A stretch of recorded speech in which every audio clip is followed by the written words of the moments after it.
반갑습니다. 예, 좀 양해를 부탁드리겠습니다. 제가 지금 목소리가 잘 안 나와요. 예, 수련회 때 너무 은혜 받아가지고요.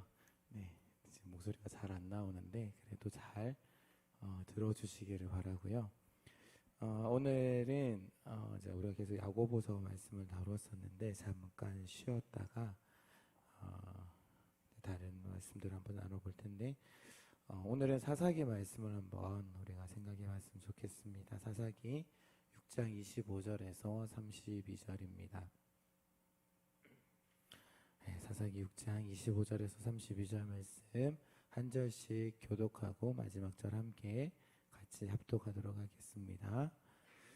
그날 밤에 여호와께서 기드온에게 이르시되 내 아버지에게 있는 수소 곧 7년 된 둘째 수소를 끌어오고 내 아버지에게 있는 바알의 제단을 헐며 그 곁에 아세라 상을 찍고 또 이 산성 꼭대기에 내 하나님 여호와를 위하여 규례대로 한 제단을 쌓고 그 둘째 수소를 잡아 내가 찍은 아세라 나무로 번제를 드릴지니라 하시니라. 이에 기드온이 종 10사람을 데리고 여호와께서 그에게 말씀하신 대로 행하되 그의 아버지의 가문과 그 성읍의 사람들을 두려워하므로 이 일을 감히 낮에 행하지 못하고 밤에 행하니라. 그 성읍 사람들이 아침에 일찍 일어나 본즉 바알의 제단이 파괴되었으므로 그 곁에 아세라가 찍혔고 새로 쌓은 제단 위에 그 둘째 수소를 드렸는지라. 서로 물어 이르되 이것이 누구의 소행인가 하고 그들이 캐어 물은 후에 이르되 요아스의 아들 기드온이 이를 행하였도다 하고 성읍 사람들이 요아스에게 이르되 내 아들을 끌어내라. 그는 당연히 죽을지니 이는 바알의 제단을 파괴하고 그 곁에 아세라를 찍었음이니라 하니 요아스가 자기를 둘러선 모든 자에게 이르되 너희가 바알을 위하여 다투느냐 너희가 바알을 구원하겠느냐 그를 위하여 다투는 자는 아침까지 죽임을 당하리라. 바알이 과연 신일진데 그의 제단을 파괴하였은즉 그가 자신을 위해 다툴 것이니라 하니라. 함께 읽겠습니다. 그날에 기드온을 여룻바알이라 불렀으니 이는 그가 바알의 제단을 파괴하였으므로 바알이 그와 더불어 다툴 것이라 하였더라. 아멘. 예. 제가 이런 적이 잘 없었는데 원래 제가 목이 빨리 쉬고 빨리 돌아오는 스타일이었거든요. 근데 이번에는 좀 특이하게도 빨리 쉬었는데 빨리 회복되지가 않네요. 네. 네. 지금 약도 먹고 하고 있는데 빨리 나을 수 있도록 기도 많이 부탁을 드리겠습니다. 그래도 지금 많이 돌아온 거예요. 예, 지금 많이 돌아온 겁니다. 수련회 끝나고는 거의 말을 못할 정도였으니까요. 어쨌든 감사하고 또한 수련회 기간 동안 또 같이 기도해 주시고 또한 동참해 주셨고 또한 같이 기도해 주심으로 인해서 무사히 잘 마쳤습니다. 수련회 때 받은 은혜들 또한 수련회 참석하셔서 받은 은혜들 잘 간적히 나가시고 우리가 수련회 때 함께 나누었던 것처럼 우리의 신앙을 잘 점검하고 그래서 정말 믿음의 사람으로 잘 성장해 나간 우리 청년들 되셨으면 좋겠고요. 그러면 오늘 말씀 어떤 걸 나눌까 이렇게 생각을 하다가 제가 예전에 한번 다른 교회에서 했던 건데 그럼 우리가 어떤 존재인지 어떤 사람들로 부르심을 받았는지 한번 다시금 생각해 보면 좋겠다라는 생각으로 오늘 본문을 가지고 함께 말씀을 나눠 보려고 합니다. 사사기라고 한다면은 사사들의 기록이죠. 사사들의 기록인데 여러분들이 잘 알고 있는 사사들은 누가 있습니까? 여러분들이 알고 있는 사사. 예. 누가 있죠? 예. 뭐 기드온도 있겠죠. 기드온은 당연히 오늘 다뤄볼 테니까 기드온도 있고 우리가 가장 잘 아는 사사라고 한다면은 삼손이 있고 여러 가지 뭐 온니엘이라는 사사도 있고요. 뭐 여러 가지 입다라는 사사도 있고 많은 사사가 있는데 기드온 하면 가장 먼저 떠오르는 것이 뭘까요? 여호와 샬롬? 예, 이번 여름 성경학교 주제가 여호와 샬롬이었죠. 여호와 샬롬 또 큰 용사 그리고 300용사 멧돼지와 같은 그러한 많은 미디안의 군사들을 300용사로 물리친 이야기. 이거 아마 유명한 그러한 이야기일 겁니다.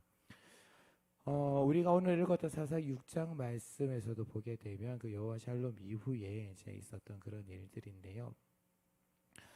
사사기 6장 말씀은 이제 미디안과 아말렉 그리고 동방 사람으로부터 많은 고난을 받은 이스라엘 백성들이 여전히 하나님을 찾게 되고 이에 대한 응답으로 하나님께서 기드온을 부르시는 그런 장면으로 시작이 됩니다. 오늘 말씀을 보게 되면 이제 그날 밤에라는 말로 시작을 하고 있는데요. 여기서 이제 그날이라는 것은 기드온이 이제 하나님의 부르심을 받고 제단을 쌓아서 여호와 샬롬이라고 부르고 제단을 쌓아서 제사를 드렸던 그러한 그 날입니다. 그래서 이제 기드온을 부르신 하나님께서는 이제 기드온을 찾아와서 이제 앞으로 기드온이 어떤 일을 해야 되는지, 기드온이 해야 할 일에 대해서 말씀을 하시는데요. 기드온에게 그를 부른 소명에 합당한 그런 행동을 할 것을 이제 하나님께서는 이야기를 하십니다. 사실 이 기드온이라는 이름의 뜻은 무엇이냐면은 배다라는 의미를 가지고 있어요. 무엇을 베어내다, 잘라내다라는 그런 의미를 가지고 있습니다. 그래서 이후의 내용들을 쭉 읽어보시게 되면 하나님은 그가 가진 이름의 뜻에 어울리는 그러한 믿음의 행동, 즉 우상들을 베어내는 일을 할 것을 명령하고 계시는 것이죠. 그 전에 먼저 하나님께서는 기드온에게 아버지로부터 7년 된 둘째 수소를 끌어와서 바알의 제단을 헐어버리고 아세라상을 찍어버리라 라고 그렇게 이야기를 하십니다. 바알의 제단은 돌로 만들어졌기 때문에 헐라고 이야기하신 것이고요. 아세라상은 나무로 만들어졌기 때문에 찍어라, 베어버리라 라고 그렇게 이야기를 하십니다. 그런데 여기서 흥미로운 것은 7이라는 그러한 숫자입니다. 왜 중요하냐면 6장 1절의 말씀을 보시게 되면 이스라엘 백성들이 죄를 범하여서 하나님이 이스라엘 백성들을 미디안에 넘겨주신 기간이 몇 년이냐면 7년입니다. 7년이라는 기간이었고요. 그런데 오늘 말씀에서 하나님께서는 기드온에게 7년 된 둘째 수소를 잡으라. 그런데 여기서 또 둘째라는 말이 조금 특별합니다. 히브리어로 이제 여기서 사용된 둘째에 사용된 히브리어 단어의 원래 뜻은 뛰어난이라는 그런 의미를 가지고 있다라고 합니다. 그렇다면 여기서 7년 된 둘째 수소란 말은 7년 된 뛰어난 수소라고 그렇게 우리가 아주 좋은 수소겠죠. 그런 수소를 의미한다라고 이해할 수 있을 텐데요. 그렇다면 하나님께서는 왜 7년 된 그러한 뛰어난 수소를 가져오라고 이야기하신 걸, 그걸 번제로 드리라고 이야기를 하신 것일까? 이 수소는 이제 미디안의 압제가 이스라엘에게서 시작된 해에 태어난 수소입니다. 7년 된, 그리고 지금 압제가 시작된 지 7년 되었으니까 딱 하나님께서 이스라엘 백성들을 미디안의 손에 넘겨주실 때에 그때 태어난 소였고요. 그 소를 26절에 보게 되면 번제로 드려라 라고 말씀하고 계십니다. 즉 미디안의 압제가 시작된 그런 해에 태어난 수소를 번제로 드리는 것은 결국에는 하나님께서 이제 미디안의 압제로부터 이제 이스라엘 백성들을 해방시키실 것이다라는 것, 그것을 암시하는 어떻게 보면 상징적인 그러한 행동이다라고 볼 수 있다라는 것이죠. 즉 이제 하나님께서 기드온을 통해서 구원의 사역을 시작하실 것임을 보여주는 또 하나의 행동이다라고 그렇게 보시면 좋을 것 같습니다. 그래서 7년 된 뛰어난 수소를 번제로 드리라고 한 거고요. 그리고 제단을 산성 꼭대기에 세우라라고 말씀을 하시는데요. 산성 꼭대기는 아마 바알의 제단이 있었던 그곳을 가리키는 것이 아닐까 합니다. 그런데 거기서 내 하나님 여호와를 위해서 제단을 쌓으라라고, 거기서 제단을 쌓고 번제를 드릴 때에 그 베어버린 그 아세라상을 번제를 위한 땔감으로 사용할 것을, 사용됨을 26절 말씀에서 이야기를 하고 있죠. 그런데 27절의 말씀을 보게 되면 기드온이 하나님이 명령하신 대로 행합니다. 행해서 10명의 사람들을 데리고 갑니다.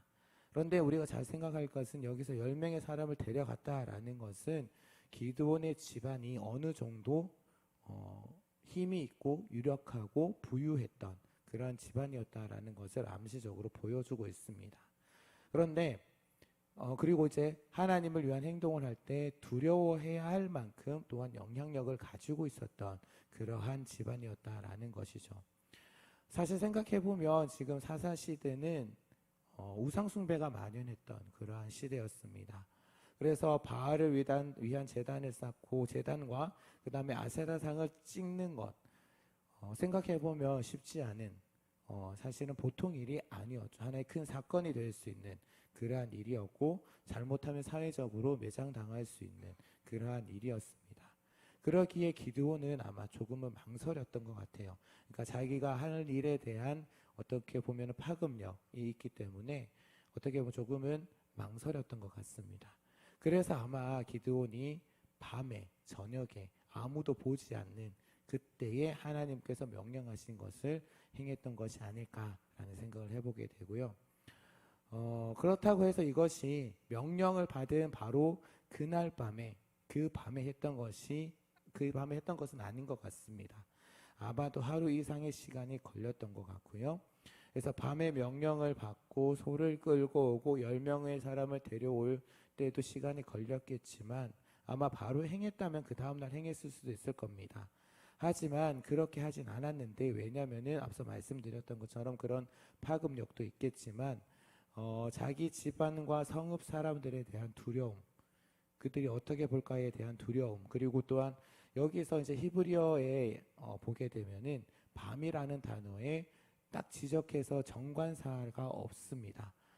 그것은 이제 그 다음날 밤이나 며칠 밤까지 기다렸을 가능성을 우리에게 보여주고 있는데 어쨌든 기드온은 행하긴 행했습니다. 하나님께서 말씀하신 것을 행하긴 행했지만 어쨌든 며칠이 지나서 어쨌든 그대로 시행에 옮기게 되는 기드온의 모습.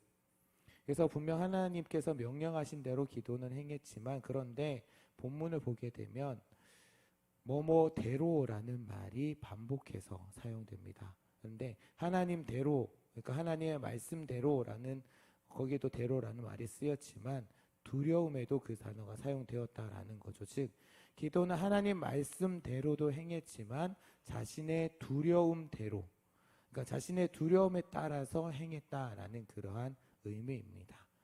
앞서 말씀드렸듯이 이 두려움은 기도를 하나님 말씀대로 행할 수 있도록 말씀대로 행하도록 그래서 밤에 하도록 만드는 동기가 되었다라는 거죠. 그래서 이러한 모습을 통해서 우리는 조금은 기드온이라는 이 인물이 기드온이라는 사람이 조금은 약한 모습을 보이고 또한 약간은 이중적인 그러한 모습, 하나님의 말씀을 행하는 것 같지만 세상 사람들의 눈치를 보면서 행하는 그러한 어떻게 보면 조금은 마음이 약하면서 어떻게 보면은 조금은 이중적인 그러한 모습. 그리고 이 기드온에 대한 이야기들을 쭉 읽어보시게 되면은 약간 이런 모습들이 많이 나타나는 것을 볼 수가 있습니다. 하지만 기드온을 큰 용사로 부르신 하나님께서는 이 두려움을 극복할 수 있도록 계속해서 그의 삶 가운데, 그의 일하는 가운데 역사하고 계시는 것을 우리가 또한 볼 수가 있죠. 그래서 두려움 가운데 이렇게 행하게 된 기드온의 일이 28절을 보게 되면 사람들에 의해서 결국 성읍 사람들에 의해서 결국 발각되어집니다. 아침에 성읍 사람들이 본 장면은 그들의 관점에서 봤을 때는 정말 경악할 만한 그러한 일이 벌어진 것이죠. 앞서 말씀드렸던 것처럼 이 시대는 하나님도 섬겼지만 바알과 아세라라는 우상도 함께 동시에 섬겼던 그러한 시대였습니다. 대표적인 신이 말씀드렸던 것처럼 바알 신이었고 그런데 그 바알 신을 섬기던 그 제단이 파괴되어 있었고요. 또한 그들의 풍요를 위해서 제사를 드릴 때 사용되었던 그런 수소가 번제로 드려졌고 또한 그들이 섬겼던 아세라 상이 찍어져서 땔감으로 태워져 있는 그러한 모습. 그래서 이제 사람들은 성읍 사람들은 그렇다면 이 일을 벌인 사람들이 누구인지 찾아 나서게 됩니다. 그래서 29절의 말씀을 보게 되면 캐어 물었다라는 그런 표현이 나오는데요. 그것은 이제 이 사람들이 탐정이 되어서 이제 하나하나 범인을 찾아가는 그러한 모습을 가리킵니다. 그래서 그 일에 열심히 몰두했다라는, 그 일에 열심히 집중해서 했다라는 그러한 의미를 보여주는데요. 그래서 그들은 현장에 찾아가서 여러 가지 조사를 했고 열심히 범인을 찾아다녔습니다. 그리고 결국에는 그 범인이 기드온이다라는 사실을 밝혀내게 되었죠. 그런데 여기서 우리가 생각해 볼 거 흥미로운 것은 바로 이 성읍 사람들의 태도입니다. 이스라엘 백성들은 미디안의 압제 때문에 하나님께 부르짖었죠. 우리들을 구해 주십시오. 하나님, 미디안의 압제가 너무 심합니다. 우리를 구해 주십시오라고, 우리를 구원해 달라라고 부르짖었는데요. 그런데 지금 어떻게 보면 그들이 바알 숭배를 해서 하나님께서 그들을 미디안 손에 넘기신 것인데, 그런데 자신들 어떻게 보면 그 바알의 제단이 자신들에게 고통을 준 하나의 원인이었음에도 불구하고 그 원인을 제거한 자를 찾기 위해서 혈안이 되고 있는 것이죠. 그러니까 이들은 지금 하나님을 위해서 열심을 내는 것이 아니라 어떻게 보면 바알을 위해서 열심을 내고 있는 그러한 모습을 오늘 말씀을 통해서 우리는 볼 수가 있다라는 겁니다. 그래서 이제 이 기드온이 이 사건의 범인임을 밝혀낸 사람들의 반응이 30절 말씀에 나오는데요. 이제 성읍 사람들은 이제 기드온의 아버지인 요아스를 찾아갑니다. 그리고 너희 아들 끌어내라 라고 요구를 하게 되죠. 아니, 요구를 하기보다는 거의 명령에 가깝습니다. 너희 아들 끌어내 라는 그러한 명령을 가깝죠. 성읍 사람들은 자신들이 그렇게 이런 명령들을 내릴 수 있는 권한이 있다라고 판단했던 것 같습니다. 기드온이 죄인이었고 또한 그 죄인을 처형할 권리와 권세를 자신들이 가지고 있다라고 생각했기 때문에 이런 명령을 할 수 있다라고 그렇게 생각을 했던 거죠. 그리고 성읍 사람들은 곧 기드온은 너의 아들, 기드온은 곧장 당연히 죽을 것이다 라고 그렇게 이야기를 합니다. 그리고 기드온이 죽어야 하는 이유는 무엇이냐? 바로 바알의 제단을 파괴했고 아세라가 상을 찍었기 때문에. 그렇다면 사람들은 왜 성읍 사람들은 이렇게 그 일에 대해서 민감하게 반응을 하고 있는 것일까? 라고 생각을 해보면 앞서도 말씀드렸듯이 다시 말씀드리면 이 시대는 하나님도 섬기고 이방신도 같이 섬겼던 시대였고요. 그런데 이 바알과 아세라는 당시 종교적인 그러한 의미뿐만 아니라 경제적인 그러한 의미도 가지고 있었습니다. 그러니까 바알과 아세라는 그냥 단순히 그들이 섬기는 신이 아니라 그들에게 풍요를 가져다 주는 그러한 신이었다라는 것이죠. 그러니까 바알과 아세라 숭배는 그들에게 있어서는 아주 의심 없이 당연하게 받아들여졌던 종교적이면서 경제적인 어떻게 보면 하나의 가치관이었다라고 그렇게 판단할 수 있습니다. 그러니까 어느 사회나 그 사람들이 가지고 있는 많은 그 사회가 가지고 있는 가치관들이 있죠. 그리고 그러한 가치관에 도전하는 사람들이 있다라고 한다면 그 사회는 그 사람을 물리적으로나 아니면 사회적으로나 이렇게 죽임을 당하기 쉽습니다. 그래서 오늘 말씀에서 아마 기드온은 바로 그러한 입장이 아니었을까. 그들이 가지고 있는 바알과 아세라 숭배라는 그러한 가치관에 정면으로 도전했기 때문에 아무래도 그 사람들은 기드온을 죽이려고 했던 것이 아닐까라는 생각해보게 됩니다. 그래서 기드온은 마땅히 죽어야 될 사람이었고, 그래서 성읍 사람들은 요아스에게 기드온을 끌어내라 라고 그렇게 이야기를 하고 있는 것입니다.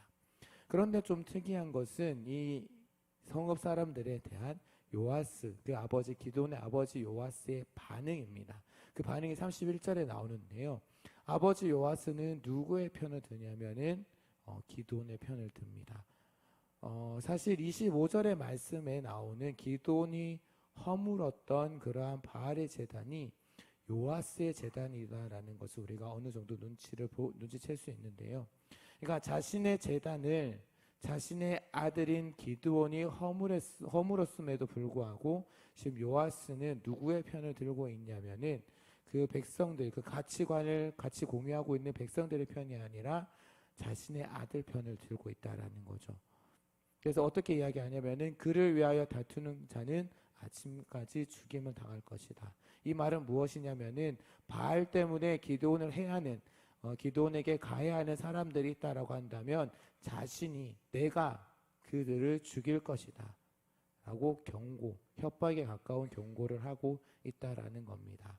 그래서 이것을 통해서 우리는 또한 요아스라는 인물이 성읍 사람들과 이렇게 대적할 수 있는, 맞붙을 수 있는 만큼 영향력이 있다라는 그런 사실을 우리가 엿볼 수가 있고요. 또 이런 요아스의 모습을 통해서 요아스가 공동체의 유익보다는 자신의 가족을 보호하려는, 자기 가족의 유익을 우선시하는 그런 모습을 우리 또한 발견할 수 있습니다. 그리고 또한 이 사건을 통해서 기드온에게 별명 한 가지가 생기는데요. 바로 오늘 제목에도 나오는 것처럼 여룻바알이라는 그러한 별명이 생깁니다. 사실 누가 이 별명을 붙였는지는 본문을 통해서는 알 수가 없어요. 아마 기드온의 아버지인 요아스가 붙였을 수도 있고요. 아니면 불특정한 우리가 알 수 없는 어떤 사람이 이 사건이 진행되어지는 과정들을 보면서 붙인 이름일 수도 있을 것 같습니다. 그래서 오늘 말씀을 보게 되면 또 그 여룻바알이라는 말의 의미도 이야기를 하고 있는데요. 바알이 그와 더불어 다툴 것이다. 그런데 더불어 다투다라는 말을 보게 되면 어떻게 보면 같은 편이 되어서 함께 싸운다라는 그런 의미처럼 보이지만 그런 의미가 아니라 기드온을 싸움의 대상으로 삼아서 기드온과 바알이 싸운다라는, 그러니까 바알과 대적하면서 싸우는 그러한 의미를 가지고 있다라는 것으로 보는 게 본문의 흐름상 더 적절합니다. 그래서 이제 새 번역 성경 같은 경우를 보게 되면 어떻게 번역을 하고 있냐면은 바알이 직접 그와 싸우게 하라. 또한 쉬운 성경을 보게 되면 바알 스스로 싸우게 하라라고 그런 의미로 번역을 해 놓았죠. 그래서 이제 오늘 말씀이 마무리가 됩니다. 그래서 이렇게 이제 오늘 원문을 이렇게 쭉 살펴봤는데 우리가 흔히 사사 시대를 오늘날과 같은 오늘날 우리 시대와 많이 빗대어서 이야기합니다. 그래서 지금 이 시대와 너무너무 닮았다라는 이야기들을 많이 하죠. 그래서 오늘 또한 말씀을 보게 되면 기드온은 하나님의 큰 용사로 부르심을 받았고 이제 하나님이 명령하신 그 일을 행하게 됩니다. 하지만 기드온은 그 하나님의 일을 떳떳하게 감당한 것이 아니라 사람들의 눈치를 보면서 사람들에 대한 두려움을 가지고 하나님의 일을 행합니다. 하나님의 부르심을 받았고 그래서 하나님의 일을 하기 위해 부르심을 받았지만 사람들에 의해서 사람들에 대한 두려움 때문에 주저하다가 결국 보는 사람들이 적은 그러한 밤에 하나님의 일을 행하게 된 것이죠. 여러분들은 어떠십니까? 정말 이 일이 지금 내 앞에 있는 그 일이 정말 하나님께서 나에게 맡기신 것이다. 하나님께서 나에게 맡기신 것이다라는 확신이 들 때에 과연 용기 있게 담대하게 그 일들을 행하실 수 있으신가요? 과연 우리에게 그런 용기가 있을까라는 질문을 던져봤으면 좋겠습니다. 오늘 말씀에 나오는 기드온처럼 하나님의 일을 해야 하고 싶지만 세상의 그런 시선들, 또한 세상의 그런 가치관들, 또한 세상 사람들의 이목 때문에 그리고 그로 인한 두려움 때문에 혹시 주저하고 계시지는 않으신지요? 아니면 혹시 오늘 말씀에 나오는 그 기드온이 살고 있는 그 성읍의 사람들처럼 겉으로는 하나님을 섬기지만 정작 삶 가운데서는 하나님보다는 세상의 가치관이나 세상의 기준에 따라서 살아가는 실천적 무신론자처럼 하나님을 섬기면서 하나님이 살아계시다라고 고백은 하면서 세상 가운데서는 내가 중심이 되어서 세상 사람들과 같은 모습으로 살고 계시지는 않으신지, 아니면 오히려 더 세상의 가치관과 기준으로 인해서 기드온을 잡아 죽이려고 했던 그런 사람들처럼 하나님의 일을 사는 사람들을 힘들게 하거나 어렵게 함으로 인해서 오히려 하나님의 일을 방해하고 계시지는 않으신지요? 제가 몇 번 말씀드렸던 것 같지만 성경은 지금 우리가 살고 있는 이러한 시대를 영적인 전쟁터라고 이야기를 하고 있습니다. 이러한 시대에 우리가 그리스도인으로 부르심을 받았다라는 것, 또는 그리스도인으로 산다라는 것은 하나님의 군사로 부르심을 받았다라는 그러한 의미입니다. 이 세상의 문화 또한 이 세상의 가치관과 더불어 싸우기 위해서 물질주의, 세속주의와 같은 그러한 문화 가운데 우리가 더 그것들과 더불어 싸우기 위해서 부르심을 받은 하나님의 여룻바알로 부르심을 우리가 받은 것이다라는 말씀이죠. 이러한 우리에게 필요한 것은 너무 쉽겠지만 말은 쉽죠. 하나님의 뜻에 순종하는 것입니다. 하나님의 말씀을 따라 사는 것입니다.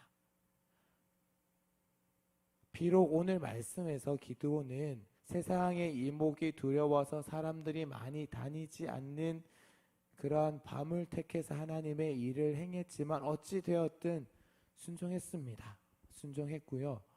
그것이 조금 부족한 2% 부족한 그런 순종이었다라고 할지라도 하나님께서는 그 순종을 통해서 그 순종을 사용하여서 하나님의 뜻을 이루어 가셨습니다. 아무리 부족한 순종이라고 할지라도 순종하지 않는 것, 불순종하는 것보다는 낫다라는 것 또한 우리가 생각해 볼 수 있고요. 그럼 또한 이렇게 생각하실지도 모르겠습니다. 내가 하나님의 여룻바알로 부름받았다. 내가 하나님의 군사로 부름받았다. 그렇다면 내가 하나님의 일을 위해서 하나님의 일을 해야지. 이 몸이 죽는 한이 있더라도, 이 몸이 부서지는 한이 있더라도 내가 하나님의 일을 이루고 말 것이다 라는 그런 생각을 하실 수도 있고요. 정말 귀한 마음이고 귀한 생각입니다. 그런 마음 정말 중요하지만 그런 마음을 품기 전에 우리가 생각해 봐야 될 것은 무엇이냐면은 하나님의 일을 이루는 것은 우리가 아니다라는 것이죠. 하나님의 일을 이루는 것은 우리가 아니라 하나님께서 그 일을 이루시는 것이고요. 우리는 단지 그 도구로 부르심을 받은 것입니다. 우리가 하나님을 찬양할 때 그런 찬양 많이 하죠. 전능하신 나의 주 하나님은 전능하신 하나님이십니다. 우리가 그렇게 고백하는데요. 한 가지 질문 던져보겠습니다. 하나님이 전능하신 이유가 뭘까요? 왜 하나님 우리가 전능하시다라고 할까요? 하나님이 전능하신 이유가 뭘까요? 모든 일을 다 하실 수 있어서? 모든 일을 다 하실 수 있어서? 하나님이 하지 못하시는 일이 있으실까요? 왜 갑자기 뚱딴지 같은 질문을? 하나님 못하시는 일이 있으실까요? 저는 있다라고 생각을 합니다. 이상한 말이죠. 하나님께서 거짓말 하실까요? 하나님께서 악을 행하실까요? 그렇진 않으시겠죠. 전능하신 하나님, 선하신 하나님께서 과연 거짓말을 하실까? 그렇진 않습니다. 그렇다면 여기서 이제 하나님이 전능하시다, 우리가 말씀에서 성경에서 하나님을 전능하시다라고 이야기하는 이유는 뭐냐면은 바로 하나님께서 자신이 계획하시고 자신이 뜻하신 바를 다 이루실 수 있는 분이시기 때문에, 그러니까 하나님께서는 자신이 기뻐하시는 일을 다 이루실 수 있는 분이시기 때문에 우리가 하나님은 전능하시다라고 이야기를 하는 겁니다.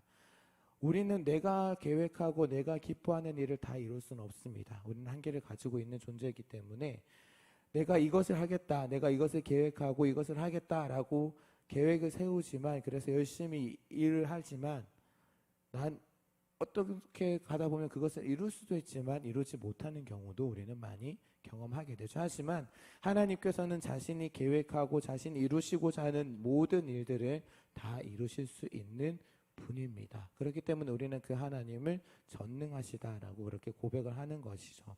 그러한 하나님, 그 전능하신 하나님께서 도움이 필요하실까요? 우리의 도움이 과연 필요하실까? 무엇이 부족해서 우리의 도움을 받으시려고 하시겠습니까? 하지만 하나님께서는 우리를 사용하셔서 하나님의 일을 이루어 가신다라는 것이죠. 결국 우리에게 필요한 것은 하나님의 뜻대로 행하는 것입니다. 내 뜻대로가 아니라 내 뜻대로 하나님의 일을 하는 것이 아니라 바로 하나님께서 뜻하신 대로 하나님의 일을 행해 나가는 것. 그리고 너무나도 부족하고 연약한 자격이 없는 우리들을 하나님의 일을 할 수 있도록 부르셨던 그 하나님, 부르신 그 하나님께 감사하는 마음으로 하나님의 일을 감당해 나가는 것, 그것이 우리에게 필요한 모습이 아닐까 합니다. 하지만 또 한 가지 생각해 볼 것은 우리가 하나님의 여룻바알로 부르심을 받아서 하나님의 일을 하고 그래서 선한 일을 한다라고 할지라도, 하나님 말씀에 순종하는 삶을 산다라고 할지라도 우리의 삶 가운데 형통이 보장되는 것이 아니다라는 거 기억하셨으면 좋겠습니다. 오늘 말씀에서도 보게 되면 기도는 부족한 순종이었지만 하나님 말씀에 순종했습니다. 하지만 그 순종의 대가가 무엇이었죠? 이스라엘 백성들이 자신들의 죄를 회개해서 하나님 앞으로 나아간 것이 아니라 오히려 순종의 대가로, 하나님 말씀에 순종한 대가로 기도는 죽을 위기에 처했습니다. 그 사람들, 그동안 자기와 함께 동고동락했던 그러한 사람들에게 죽임을 당할 위기에 처했다라는 것이죠. 성경 말씀을 보면 그러한 사람들이 자주 등장합니다. 그 대표적인 인물이 바로 세례 요한이죠. 세례 요한은 하나님의 부르심에 순종해서, 그래서 하나님의 말씀을 정말, 하나님의 말씀이 없었던 그 시대에 하나님의 말씀을 정말 가감없이 담대하게 광야에서 목소리 높이면서 외쳤습니다. 그런데 그의 마지막이 어떠했죠? 헤롯에 의해서 목베어서 죽임을 당했습니다. 또한 구약의 선지자 중에 가장 대표적인 선지자라고 한다면은 이사야 선지자를 꼽습니다. 그런데 이사야서 6장 말씀을 보게 되면 이사야가 하나님의 선지자로 부름받은 장면이 나오는데요. 그때 이사야가 어떤 사람들에게 보내심을 받는지 아십니까? 듣기는 들어도 깨닫지 못하고 보기는 보아도 알지 못하는 백성들에게로 보내심을 받습니다. 마음이 둔하고 귀가 막혀 있고 눈이 감겨져 있는 그들에게 보내심을 받고요. 예레미야도 그렇고 에스겔도 그렇고 모두 다 좋지 않은 그런 상황 가운데 예레미야 같은 경우는 정말 눈물의 선지자라고 이야기를 하죠. 결국에는 또 전승에 의하면은 애굽에 끌려가서 거기서 죽임을 당했다라는 그러한 이야기들도 나오는 것처럼 우리가 하나님 말씀에 순종하며 산다라고 할지라도 그것으로 인해서 정말 일이 잘 풀리고 형통하면 참 좋겠지만 그렇지 않는 경우들도 있다라는 것 우리는 꼭 염두에 두어야 합니다. 그럼에도 불구하고 우리는 하나님의 뜻에 따라 순종하는 삶을 살아가야 하는 것이죠. 왜냐하면 하나님께서 우리를 당신의 자녀, 당신의 백성으로 불러주셨기 때문에 예수 그리스도의 십자가의 보혈로 인해서 우리를 당신의 자녀, 당신의 백성 삼아주셨기 때문에 우리는 그 은혜에 감사하며 하나님의 백성으로서 하나님의 여룻바로서 정말 하나님께서 맡겨주신 그 일들을 우리는 감당해 나가야 하는 겁니다. 그러할 때에 우리의 상급은 이 땅 가운데 있지 않습니다. 우리의 상급은 하늘나라에 있는 것이죠. 비록 이 땅에서 일어나는 그러한 일이 내 생각과 내 그런 가치관에 맞지 않는다라고 하고 또한 그것이 내 생각에는 불합리하게 보인다라고 할지라도 왜 나에게 이런 일이 일어나는가라는 그러한 생각이 든다라고 할지라도 바울처럼 둯대를 향하여서 나아가겠다라고 결단하고 있는 그 바울처럼 둯대를 향하여서 그리스도 예수 안에 있는 하나님이 위해서 부르심의 상을 위해서 달려가는 그러한 저와 여러분이 되기를 주님의 이름으로 부탁드립니다. 아멘. 우리 교회 부족한 것이 아멘이라고 했는데 부탁드립니다. 부탁드리겠습니다. 아멘.